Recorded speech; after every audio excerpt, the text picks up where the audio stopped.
Bismillahirrahmanirrahim. Alhamdulillahilladzi 'allamani bi ulumil ulama'il muwahhidin wal muhaqqiqin wa arsyadani ila tariqim mustaqim. Wassalatu wassalamu ala sayyidil wujud wal arwah nabiyyina Muhammadin sallallahu alaihi wasallam alladzi jaa'a bisyari'ah wa tariqah wal haqiqah wal ma'rifah. Wa ala alihi wa sahbihi ajmain amma ba'du. Subhanaka la ilma lana illa ma 'allamtana innaka antal alimul hakim. La haula wa la quwata illa billahil aliyyil azim. Pembahasan malam ini kitab Al-Futuhat Al-Makkiyah masih terkait dengan tanzihnya Allah dari tasbih, yaitu makhluk, wa tatsim, dan memahami ketuhanan secara fisik. Qala musannif rahimakumullah wa nafa'ana bihi wa bi ulumi fid dharain amin ya rabbal alamin. Fal ilmu billah, maka bermula ilmu billahi dengan Allah. Azizun, sangat berharga, sangat mahal nilainya. Jadi setelah kita paham perangkat keilmuan di dalam Islam, mulai dari yang paling dasar nahwu shorob dengan tingkatannya, ilmu fikih dengan tingkatannya, ilmu ushul fikih, dan ilmu-ilmu lainnya, maka yang paling istimewa, yang paling aziz, yang paling berharga yaitu al-ilmu billah, ilmu yang membahas tentang ketuhanan. Maka Syekh Abdul Wahab Asy-Sya'rani di dalam kitab Tanbihul Muhtarim juga menjelaskan bahwa disiplin ilmu yang sebagai disiplin perangkat dalam memahami ilmu-ilmu dalam Islam, yaitu kalau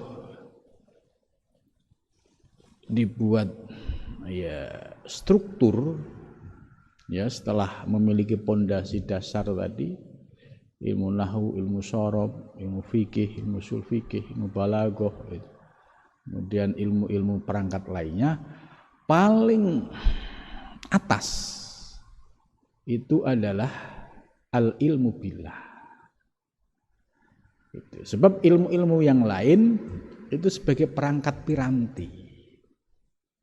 Sedangkan ilmu billah itu ilmu untuk memahami tentang ketuhanan yang kita sembah. Bagaimana mungkin kita menyembah yang tidak kita kenal? Sementara firman-Nya Allah di dalam Al-Qur'an, wa'bud rabbaka hatta ya'tiyakal yakin. Sembahlah Tuhanmu hingga datang keyakinan. Nah, di sini menurut Syekh Abdul Wahab Asy-Sya'rani, ilmu-ilmu lain jika tidak didasari dengan ilmu ketuhanan itu berpotensi menjadi mahrur, menjadi tertipu. Maka harus disempurnakan dengan al-ilmu billah.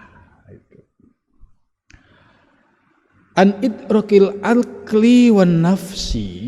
Jadi al-ilmu billah, ilmu tentang ketuhanan itu sangat berharga dan sangat bernilai dari idrakil aqli, yaitu proses pencarian akal wan nafsi dan jiwa.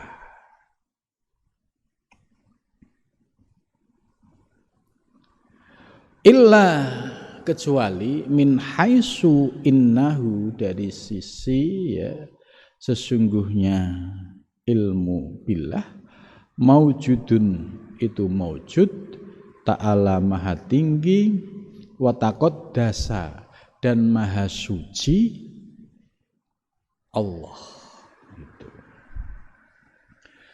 Jadi al ilmu billah ini ya diibaratkan untuk bisa memahami sampai pada puncaknya itu diibaratkan perlu tangga ya, perlu tangga-tangga untuk menaikinya. Ya, salah satunya adalah akal. Peran akal ini penting ya. Ketika akal mendapatkan pencerahan terutama tentang konsep ketuhanan yang memiliki dasar yang bersumber dari Al-Quran dan hadis dan rasional bisa diterima akal, maka akal bisa menerima gitu.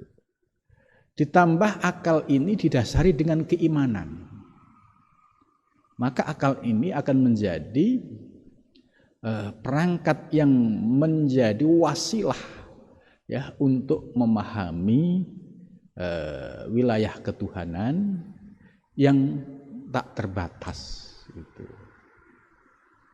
Tapi kalau menggunakan hanya akal semata ya itu bisa menjadi Mu'tazilah gitu. Mu'tazilah itu akal sebagai dasar kebenaran. Kalau ada kebenaran apapun tidak sesuai akal ini ditolak. Nah, kita jangan sampai terjebak pada Mu'tazilah. Akal yang kebablasan lagi juga ada, yaitu akal yang tidak didasari dengan keimanan. Akhirnya menjadi ateis. Orang ateis itu orang memahami ketuhanan dengan dasar akal toh, gitu. Contoh misalnya memahami Tuhan alam semesta, ya memahami Allah Subhanahu wa taala. Karena menurut akal dia ya, mereka ini tidak wujud, tidak nyata bagi akal mereka, akhirnya mereka menolak gitu. Lah posisi kita diberikan akal tapi diberikan keimanan. Selain keimanan kita diberikan ghirah untuk terus belajar memahami ilmu-ilmu tentang ketuhanan. Ya, sebab ilmu-ilmu ketuhanan ini ya ibarat kita menyelam dalam lautan itu ya kita tidak akan pernah merasa puas dan tidak akan pernah merasa menemukan ujungnya gitu. Jadi diibaratkan ya ibarat laut ya itu tak terbatas. Inilah wilayah ilmu ketuhanan. Maka mu'alif menjelaskan azizun gitu. Azizun sangat mahal, sangat bernilai sekali gitu. Maka orang yang tertarik dengan ilmu-ilmu billah ini illa qalil, hanya sedikit. Ya, untuk memahami ilmu billah ini ya perlu frekuensi rohani. Kalau rohaninya itu masuk pada wilayah ya spiritualitas, ya dia akan tertarik. Tapi kalau orientasi ya, seseorang itu hanya sebatas duniawi ya, yang penting sholat, yang penting ibadah gitu, tidak pernah mau mencari kedalaman ilmu di dalam ilmu ketuhanan, ya mereka tidak akan pernah tertarik gitu. Maka orang-orang yang memiliki ketertarikan dengan ilmu-ilmu ketuhanan ini ya sebagai sebuah anugerah yang telah diberikan oleh Allah kepada orang-orang yang dikehendaki. Nah, sebab sesuai firman Allah, yu'til hikmata mayyasha. Itu Allah memberikan al-hikmah. Mana al-hikmah di sini adalah ma'arifur robbaniyah, yaitu memahami tentang ketuhanan dan memahami asrarul uluhiyah, rahasia-rahasia ketuhanan. Ini mayyasa, kepada orang yang dikehendaki gitu.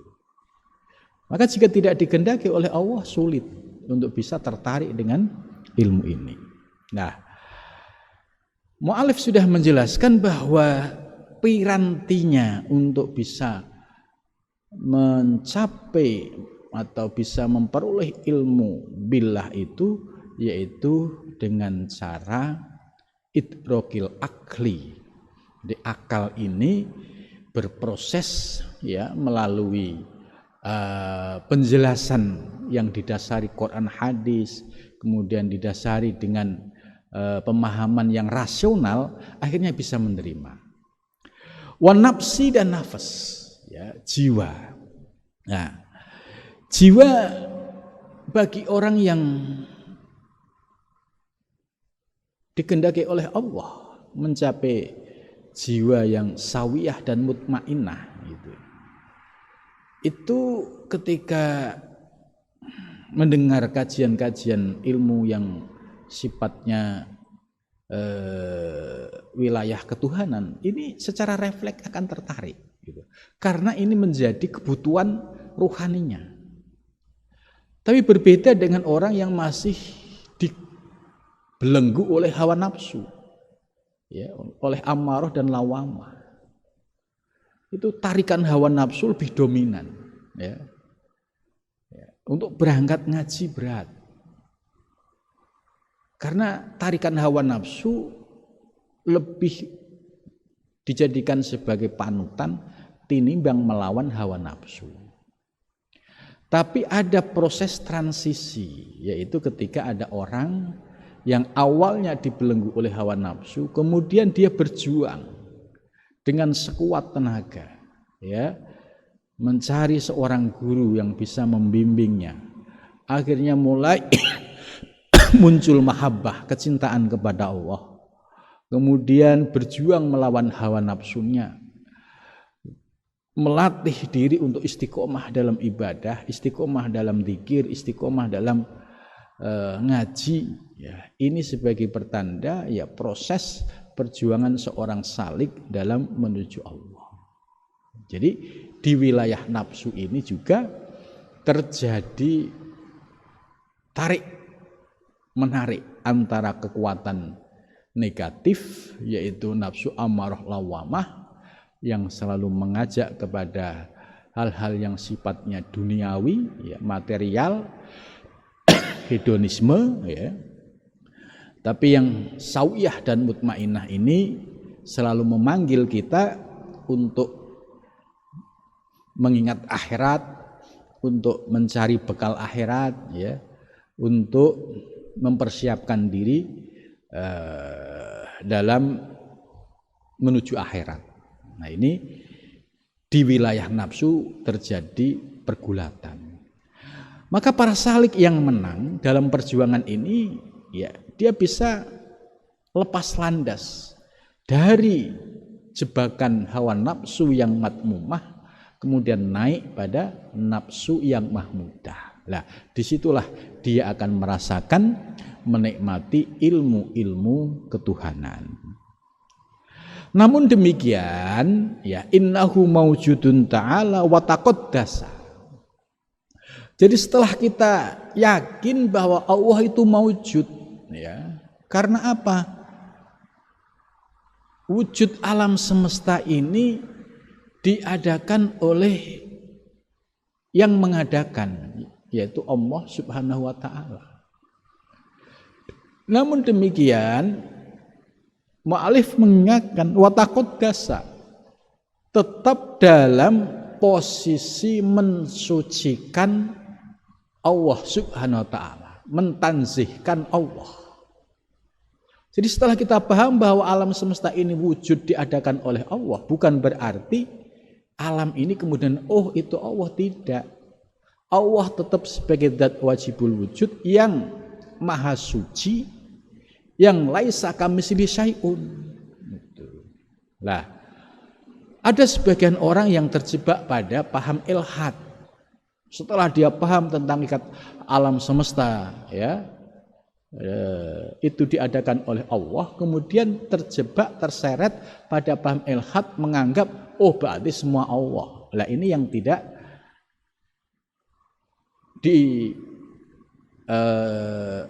dianjurkan oleh para ulama muhakkikin. Dan ulama muhakkikin meluruskan tidak seperti itu. Ya, jadi setelah kita paham tentang hakikat alam semesta, bahwa alam semesta itu tidak ada menjadi ada, kemudian diadakan oleh Allah menjadi maujud, tetap Allah sebagai zat wajibul wujud, takot dasa, harus dijaga kemahasucian Allah, harus dijaga tanzihnya Allah, bahwa Allah laisa kamitslihi syai'un, tidak ada sesuatu apapun yang menyerupainya, dan Allah juga bersifat qadim, bersifat baqa, mukhalafatul lil khawadisi, qiyamu binafsihi wahdaniyah. Jadi inilah pandangan Ibnu Arabi, ya, di dalam menjaga tanzihnya Allah.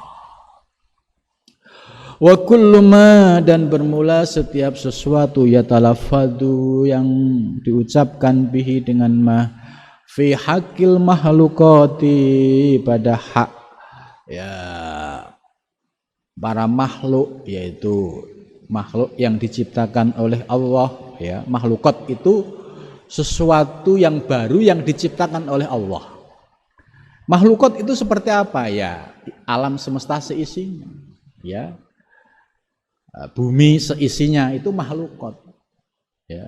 Terus bulan, bintang, matahari itu juga makhlukat. Termasuk surga itu juga makhlukat gitu. Au yatawahhamu fil muraqqabati, atau memiliki imajinasi terkait, ya, proses kejadian wujud alam semesta yang tersusun dari berbagai unsur al-muraqqabat, ya. Seperti kayak unsur diri kita manusia, ya. Itu menurut Syekh Muhyiddin Ibn Arabi di awal kitab ini dijelaskan bahwa unsur muraqqabat jasmani kita, ya, itu dari 4 unsur. Air, ya, api, angin, tanah, gitu. Nah, ini unsur-unsur, ya, yang tersusun di dalam jasmani kita. Wa ghoriha, dan lainnya, ya, selain makhlukat, fallahu, maka bermula Allah subhanahu, maha suci Allah, fi nadril akli, dalam pandangan, ya, akal, as-salimi, yang selamat, yang lurus, min haitsu fikrihi, dari sisi pemikirannya, wa ismatihi, dan terjaganya, ya. Jadi apa yang disampaikan oleh mu'alif, ya, wa kullu ma yatalaffadu fi haqqil makhluqat ayatahu fil muraqqabat wa ghariya fa huwa subhanahu wa ta'ala fi nadril aqi as-salim min haitsu fikri wa ismatihi. Jadi maksudnya, setelah kita memahami tentang hak, ya, segala ciptaan Allah, ya, ya, baik yang ada di dunia nyata fisik maupun metafisik, ya. Au yatawahhamu fil muraqabat, atau, ya, imajinasi kita tentang memahami struktur, ya, jasmani kita atau alam semesta yang lainnya, nah, tetap sikap kita harus Fallahu subhanahu wa ta'ala, bahwa Allah itu tetap harus dalam posisi dijaga kemahasuciannya subhanahu. Jangan lantas ya, yang pernah terjadi itu kan ketika seorang belajar ilmu hakikat, setelah memahami tentang hakikat diri kita ya, kemudian akhirnya terpleset pada pemahaman ilhad gitu, seolah-olah dirinya itu Tuhan. Nah, ini yang salah kaprah ya. Ini yang diluruskan oleh Syekh Muhyiddin Ibnu Arabi. Tetap Allah subhanahu, posisi Allah sebagai zat wajibul wujud harus dijaga kemahasuciannya. Dan untuk sampai pada tahap ini fitnadril akli asali, membutuhkan energi akal yang lurus. Lurus itu tadi, akal yang didasari dengan keimanan, terus ditambah pemahaman yang lurus. Itu. Sehingga bisa menerima argumentasi terkait wilayah ketuhanan dan tetap menjaga tanzih Allah.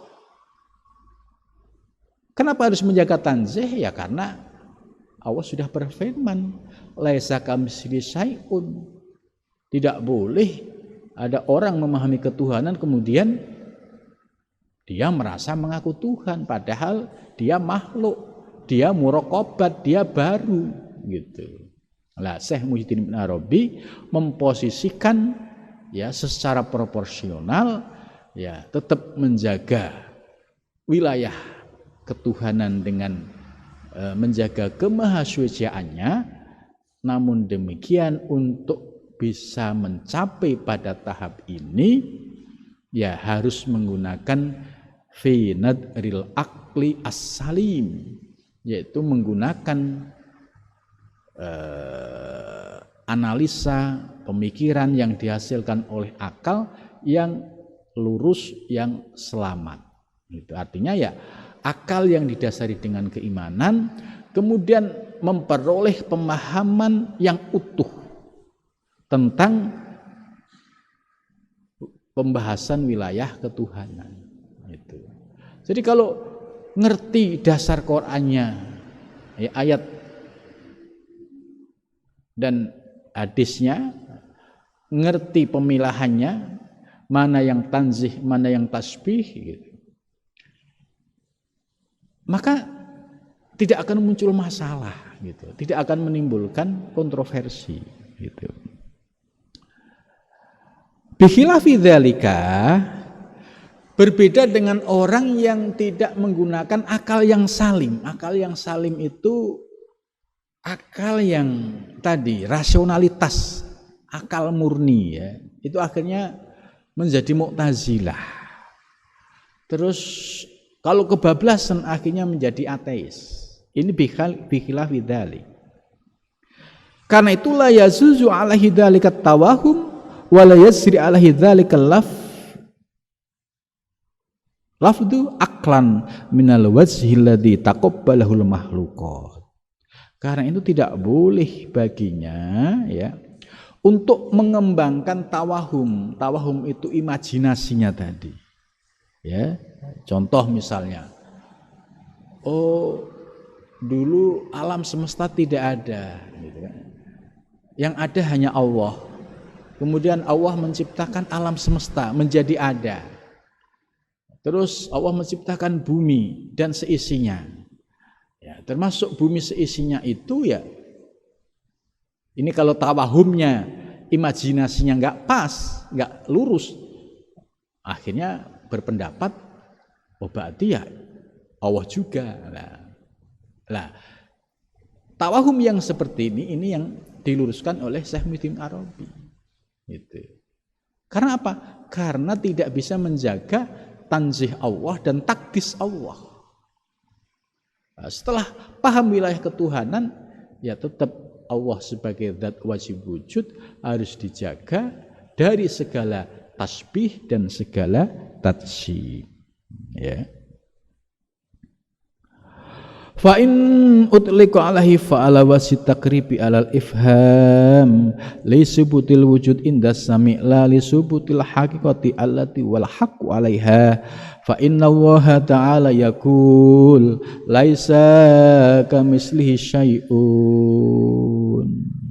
Nah, ini ya Ibnu Arabi juga sudah jelas memperkuat argumentasi tentang pentingnya setelah memahami wilayah ketuhanan dan hakikat alam semesta tetap menjaga tanzih Allah dengan mengutip ayat laisa kamislihi syai'un. Laisa tidak ada, ya kafnya itu kaf ziyadah, ya mislihi menyerupainya apa syai'un sesuatu.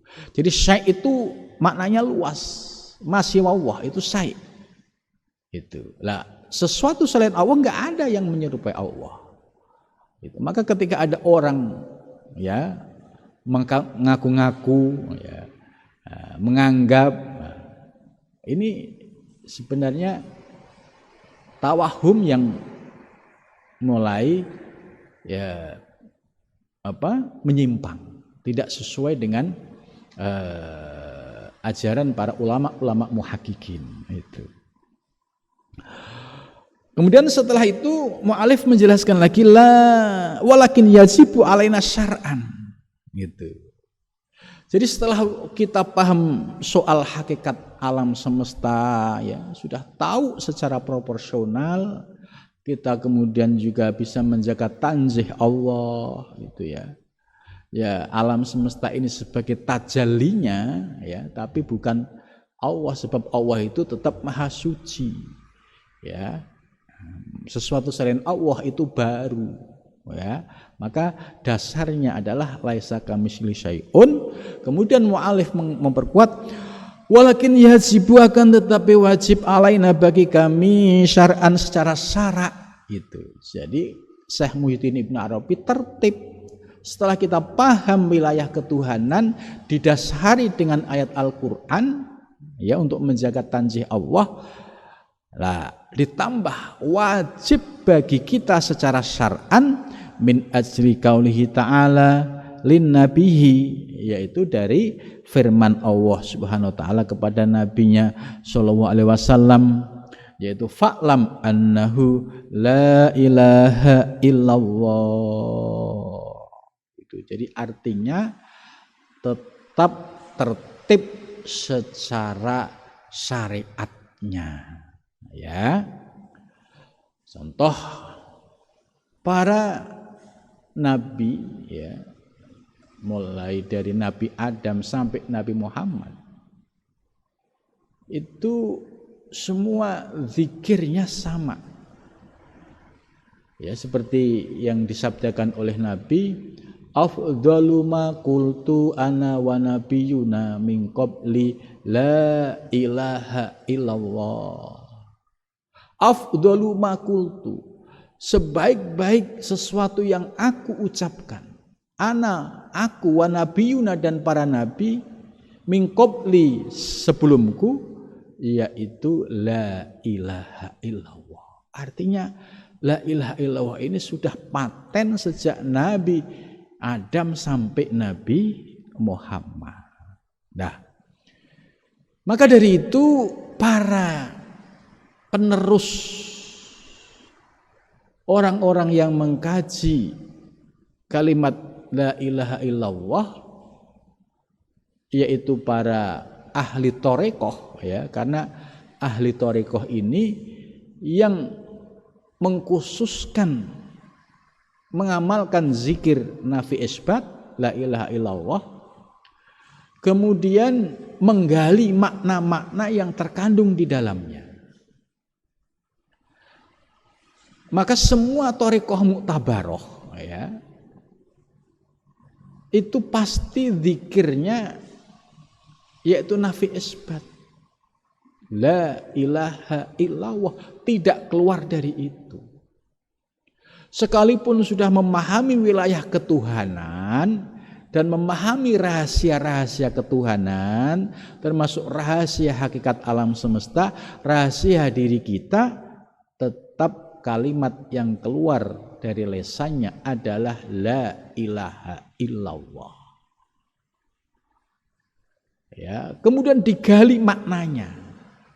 Di balik makna la ilaha illallah, ya, kemudian menghasilkan renungan-renungan la ilaha illallah bimakna la ma'buda illallah. Tidak ada yang disembah kecuali Allah. Itu. Terus dieksplor lagi makna la ilaha illallah menjadi lebih mendalam lagi. Ya, menjadi la maqsuda illallah.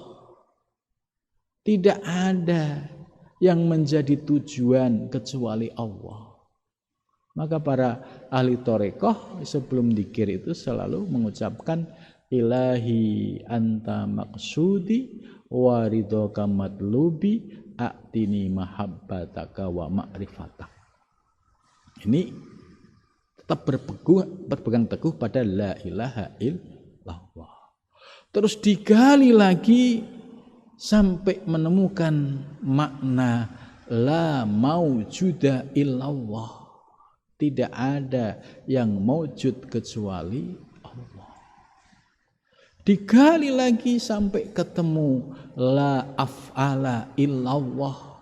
Tidak ada yang menggerakkan semua perbuatan di alam semesta ini ya kecuali Allah. La asma illallah, tidak ada nama di alam semesta ini ya kecuali dari Allah. La sifata illallah, tidak ada sifat ya kecuali sifat Allah. Sampai la dzata illallah. Ini adalah hasil eksplorasi dari makna kalimat nafi isbat la ilaha illallah. Nah, dalam thariqah mu'tabarah ini menjadi syarat penting ya. Dalam thariqah mu'tabarah kalimat dzikir ini harus memiliki sanad yang mutasil. Contoh, saya dapat kalimat dzikir la ilaha illallah dari guru saya, dari mursyid saya. Mursyid saya dapat dari mursyidnya secara jasmani. Mursyidnya ketemu dari mursyidnya secara jasmani terus berurutan sampai Sayyidina Ali karomau wajhah, karena yang mendapatkan ijazah nafi isbat itu Sayyidina Ali. Nah, Sayyidina Ali dari Rasulullah Shallallahu Alaihi Wasallam.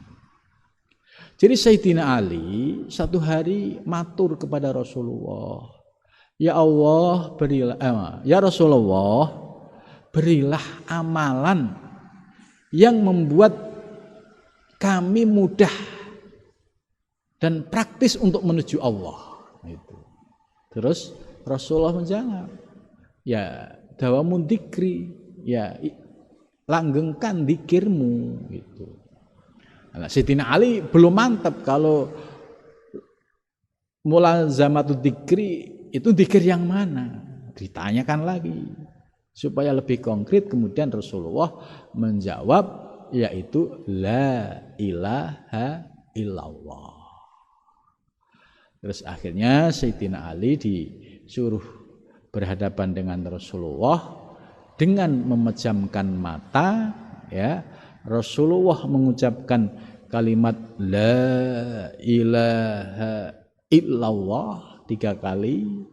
Kemudian setelah itu Sayyidina Ali ya mengucapkan la ilaha illallah 3 kali. Nah, ini asal usul zikir la ilaha illallah itu ternyata sumbernya dari Sayyidina Ali, dari Rasulullah Shallallahu Alaihi Wasallam. Maka orang-orang yang mengikuti tarekat Mu'tabaroh itu jelas sumber sanad zikirnya itu sampai kepada Rasulullah. Maka secara rohani ini ya pasti memiliki fadilah, memiliki rahasia-rahasia itu. Lah, bagaimana kalau ada yang mungkotik yang terputus? Nah, ini kan berarti ibarat jaringannya terputus. Bagaimana mungkin bisa terkoneksi? Wong terputus itu. Dan tentu ini muskilah, menimbulkan banyak masalah dan keraguan. Ya, para ulama ahli thariqah ya kemudian menjadikan zikir nafi isbat yang memiliki sanad mutasil ya, hingga Rasulullah ini menjadi syarat utama sebagai salah satu thariqat mu'tabaroh itu. Jadi tetap zikirnya la ilaha illallah itu. Enggak boleh keluar dari itu gitu. Nah, soal setelah la ilaha illallah nanti menjadi Allah Allah ya. Allah Allah juga ada dasarnya. Allah Allah ini zikir juga sama. Sumbernya dari mana? Ya dari guru, saya dapat dari guru saya, Kiai Soleh. Kemudian Kiai Soleh dari Mbah Ansori, Mbah Ansori dari Mbah Syurat dari Mbah Mu'alim, terus sampai Sulaiman Zuhdi terus sampai kepada Sayyidina Abu Bakar As-Siddiq. Sayyidina Abu Bakar As-Siddiq sumbernya dari Rasulullah SAW. Ya, dan zikir Allah Allah ini ya dijelaskan di dalam hadis la taqumus saah, tidak akan kiamat, terjadi kiamat ya selama di dunia ini masih ada orang yang zikir Allah Allah. Itu la taqumus saah ya, tidak akan terjadi kiamat ya ketika orang yang ada di muka bumi ini masih berzikir Allah Allah. Ini sumber-sumber zikir yang diikuti oleh para pengamal thariqah mu'tabaroh. Jadi kalau Allah disebut ismudzat, sumbernya dari Abu Bakar As-Siddiq, sedangkan la ilaha illallah itu sumbernya dari Sayyidina Ali. Ya, kemudian ahli thariqah ya supaya dapat keduanya digabungkan, maka ada thariqat Qadiriyah Naksabandiyah. Itu berarti yang menggabungkan zikir nafi isbat dan ismudzat. Begitu juga thariqat Naksabandiyah Khalidiyah juga sama, menggabungkan antara ismudzat Allah Allah dulu baru nafi isbat. Itulah kalau kita sudah punya bekal yang tidak ada keraguan sedikit pun, maka kita tinggal istiqomah. Kalau kita istiqomah, ya insya Allah, ya sebagaimana dijelaskan di dalam ayat Al-Quran, wa allawistaqamu ala thariqati la asqainahum ma'an ghadaqan. Andai mereka istiqomah, mereka itu ya kita semua ahli thariq. Ala thariqati yaitu pada jalanku, ya, jalan ilmu billah, jalan wusul ilallah. Ya, la asqainahum, niscaya aku akan berikan minum, ya, minum ini maknanya minuman lahiriah, ya berupa rezeki yang berkah, minuman batiniah berupa memperoleh ilmu dan rahasia-rahasia ketuhanan.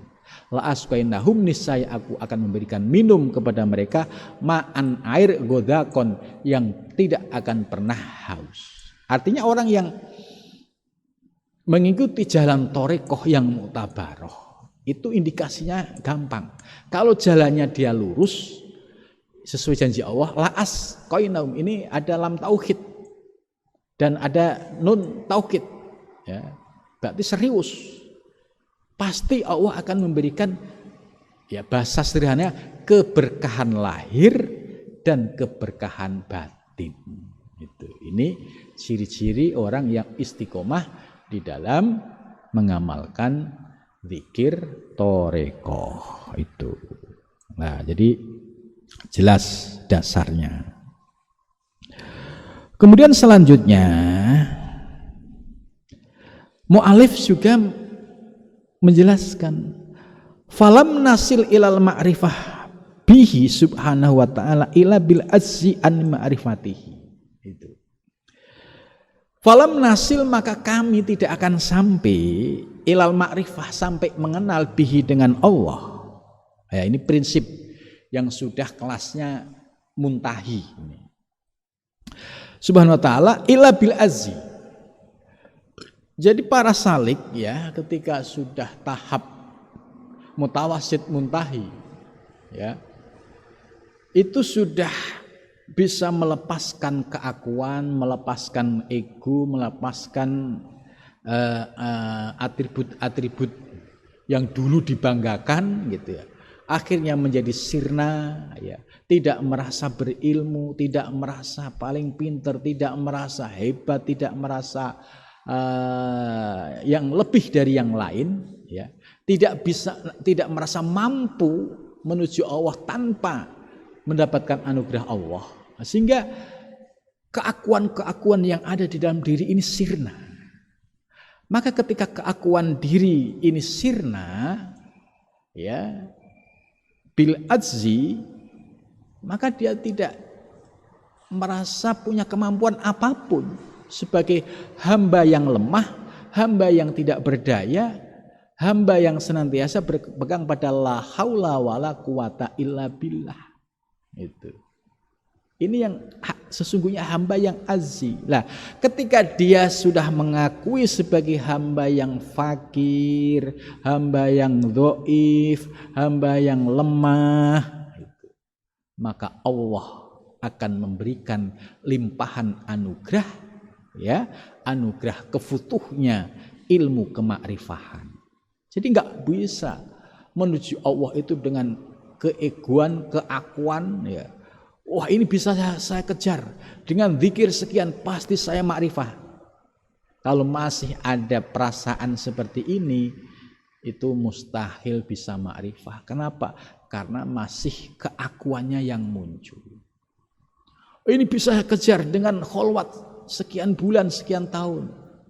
Selama punya keyakinan seperti itu, dia tidak akan kefutuh memperoleh anugerah makrifah dari Allah. Maka oleh mu'alif harus bil ajzi, tidak merasa sebagai hamba yang hina, yang tidak punya daya apa-apa, tidak punya ilmu, gitu.